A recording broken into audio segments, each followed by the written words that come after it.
Ini sih namanya ngejual trauma, bahkan pornografi trauma. Reka ulang pengalaman traumatisnya pun dibuat secara vulgar, bombastis, dilebih-lebihin deh pokoknya.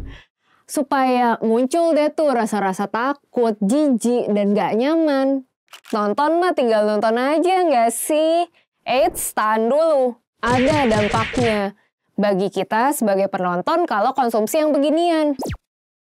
Udah nonton film Vina sebelum 7 hari yang rame kemarin? Atau kamu emang nggak mau nonton karena takut trigger? Buat yang belum tahu, film ini diangkat dari kasus pemerkosaan dan pembunuhan pada anak 16 tahun di Cirebon tahun 2016. Ceritanya bergulir dari sebelum kejadian naas tersebut sampai setelah kejadian. Bukannya diusut dengan semestinya, kasus ini diberitakan sebagai kecelakaan.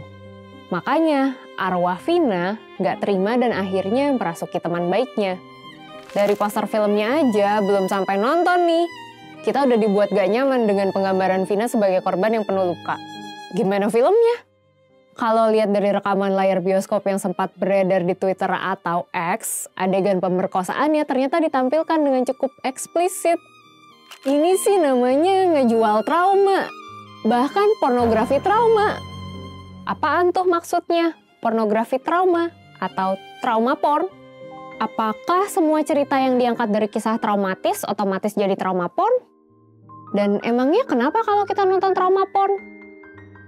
3 poin itu, mulai dari definisi, ciri-ciri, dan dampak dari trauma porn bakal kami bahas di dalam video ini. Ini yang tidak media katakan soal trauma porn.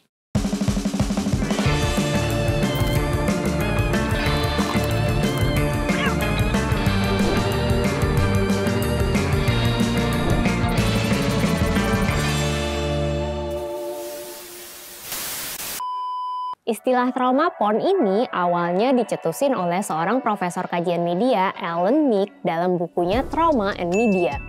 Menurut beliau, trauma porn adalah daya tarik seseorang pada gambar atau tayangan yang menggambarkan penderitaan. Ketertarikannya bukan karena empati, tapi ya karena emang suka nontonin aja. Selain dari sudut pandang penonton, suatu tayangan bisa disebut sebagai trauma porn ketika pembuat karyanya mengangkat pengalaman traumatik secara eksploitatif.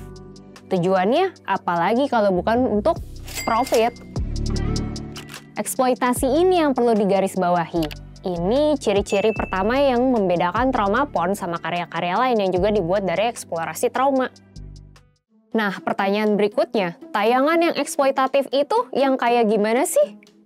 Biasanya yang fokus pada peristiwanya, padahal bisa loh ambil penceritaan yang lain, misalnya dari sisi dampaknya bagi korban atau upaya menindaklanjuti kejadiannya. Bukan cuma angle-nya aja nih yang eksploitatif. Reka ulang pengalaman traumatisnya pun dibuat secara vulgar, bombastis, dilebih-lebihin deh pokoknya. Supaya muncul deh tuh rasa-rasa takut, jijik, dan gak nyaman. Sebenarnya untuk karya-karya yang politis emang perlu ada pihak yang dibuat gak nyaman sih ya. Menurut kami, masalahnya siapa nih yang mau dibuat gak nyaman? Nah ini nyambung sama ciri-ciri trauma porn yang kedua. Penonton, jangan kemana-mana dulu. Ayo kita nonton sampai habis. Let's go! Tayangan yang termasuk trauma porn biasanya menunjukkan keberpihakan yang ngaco. Kita ambil contoh film Vina sebelum 7 hari ini aja ya.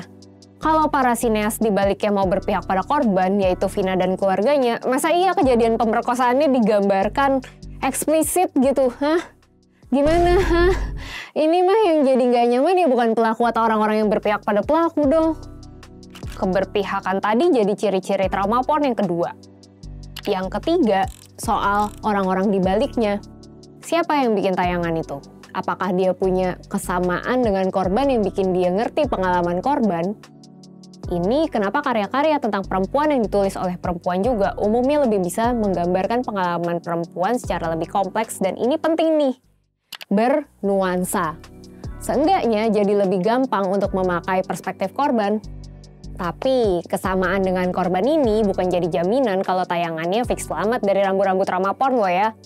Video klip This Is America oleh Childish Gambino misalnya.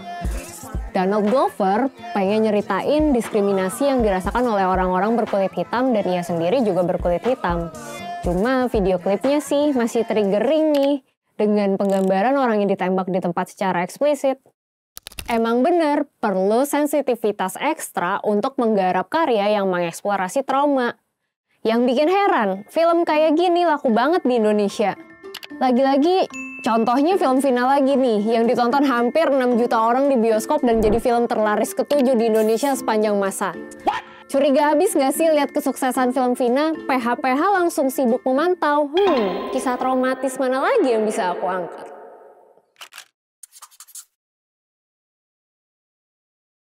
Gimana? Udah mulai merasa, ngapain sih ribet banget? Nonton mah tinggal nonton aja nggak sih? Eits, tahan dulu. Ada dampaknya bagi kita sebagai penonton kalau konsumsi yang beginian. Secara nggak langsung, kita sebagai penonton jadi punya kesempatan buat nggak memanusiakan korban dengan menganggap mereka cuma sebagai komoditas buat hiburan. Itu satu.